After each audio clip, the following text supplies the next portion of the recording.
আজকে বিকালে নাস্তা বানালাম চাউমিন লুডুস।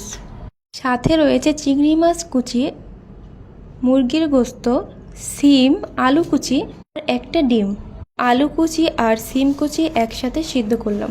একটু পরে লুডুস দিয়ে দিলাম। লুডুসটা আমি 5 মিনিটের বেশি ধরে চুলায় রাখলাম। ওদিকে গোস্ত ভেজে নিলাম আলাদা করে, তারপর একটু বাদাম, তারপর একটা ডিম ভেজে নিলাম। গোস্ত আর ডিম উঠিয়ে পেঁয়াজ মরিচ দিয়ে দিলাম। মরিচ একটু ভাজার পর বাদাম কুচি ওগুলো দিয়ে দিলাম। এরবার লাড়তেছিলাম অনেকক্ষণ ধরে। একটু পেঁয়াজের খয়েরি ভাব আসলো তখনই লুডুসগুলো দিয়ে দিলাম। তারপর লুডুসের মশলা দিলাম, একটু লবণ দিলাম, তারপর লাড়াচাড়া করলাম। আগে থেকে গোস্ত আর ডিম ভেজে রাখা ওগুলো লুডুসের মধ্যে দিলাম। ব্যাস হয়ে গেল আমার চাউমিন লুডুস।